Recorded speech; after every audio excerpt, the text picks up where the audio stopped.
bëgg naa la ziar la bu bëri ndax invitation bi rafet na trop affaire moo bett bëgg.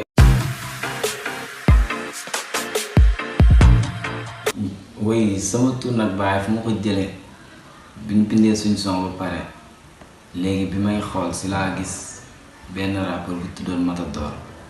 léegi après ma gis li muy job tamit daf maa neex trop léegi si laa ne xaar ma xool tur bi nu may def si laa ko copier def ko sama tur quoi oui.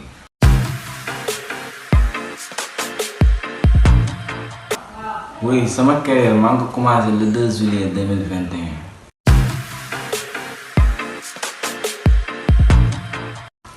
Oui man sama premier son bi ma koy bind maag sama benn copain dañ xëy nekk si daal di takkale rek waaye ba moos bi mat si lañ ni xaaral ñu dem prise ko.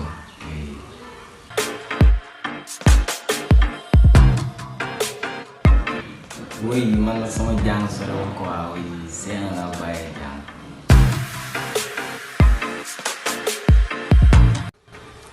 Oui boobu saltel game bi la oui parce que son bi man fi ma foogoo ni fa lay yam daa ñëw passé ko.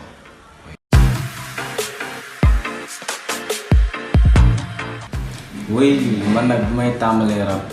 oui damaa toog daal maa sama benn copain ñu bind suñ son waa teg léegi bi ñu demee ba loolu des si laa ni man sama yaay moo wax ko ni man bëgg naa dugg si affaire dara mais ba léegi waxuma dara.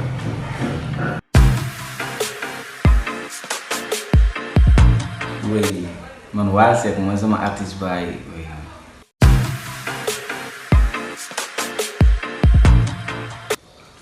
Oui mais man damay déglu Dip damay déglu Mr Cash damay déglu néew bi.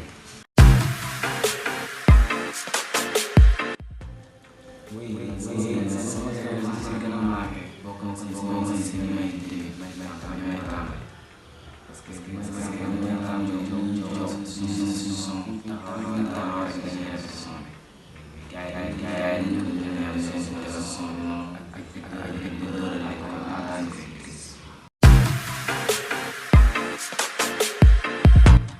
man ceebu jën mooy sama plat préféré ceebu jën bu xonq ci nag billaay yow.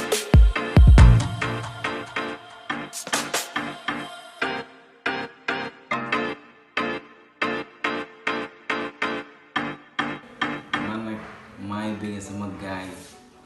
ay Avec ñoom papa yi jàpp si job bi Bokar ñoom door ak sama waa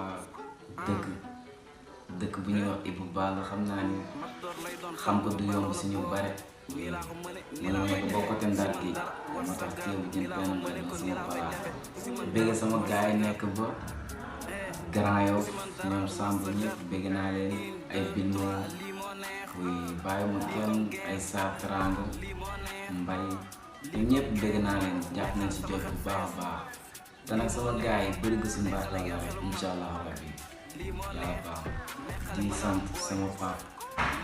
sama yaay liñ def si man